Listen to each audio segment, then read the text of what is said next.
The year 1848 was a year of political turmoil and upheaval in Europe. Not only did it see the first publication of the Communist Manifesto written by Karl Marx and Friedrich Engels, but also several more or less successful revolutions in countries like France, Poland, Hungary, Italy, and Germany. Once again, the spark that finally ignited the revolution came from France.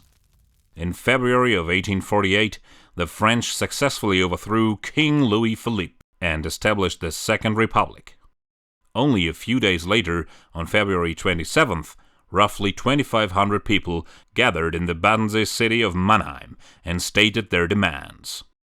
An enormous revolution has changed France.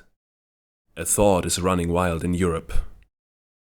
The old system is wavering and falling to pieces.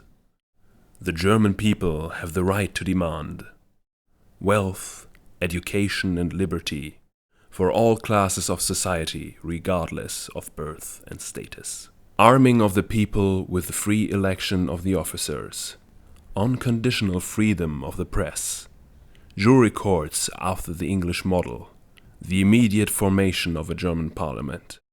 The revolution was underway, and over the following days it broke out all over the German Confederation. On March 13th, insurgents stormed the House of the Estates in Vienna.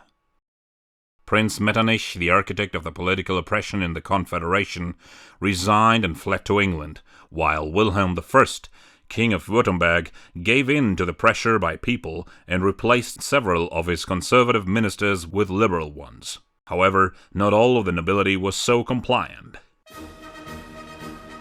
On March 18th, the Prussian King Friedrich Wilhelm IV made a surprising declaration.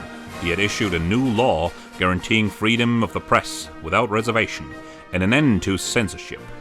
Moreover, he also declared his commitment to political reforms within the German Confederation, a German nation, and a constitution.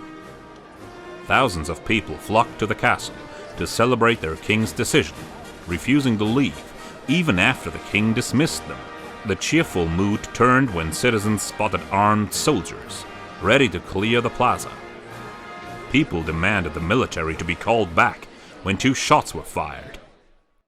The following riots lasted until midnight, when the king finally decided to withdraw his troops.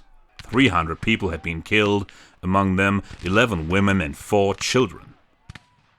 The following day, the dead were laid out on the castle square. The king was forced to appear in front of the fallen and took off his hat. 2 days later, on March 21st, 1848, he rode through the city wearing a black, red, and gold sash and declared he wanted Germany's freedom, Germany's unity. In the declaration titled, "To my people and the German nation," he wrote, "Today I adopted the old German colors and put me and my people under the banner of the German realm. Prussia will be merged into Germany. The introduction of a true constitution with ministerial responsibilities in all states, public and oral administration of justice, equal political and civil rights for all creeds, and a truly popular administration alone will be able to provide and strengthen such an inner unity." In the days after the fighting in Berlin, riots broke out in other parts of the German Confederation. In Bavaria, King Ludwig I was forced to resign in favor of his son Maximilian.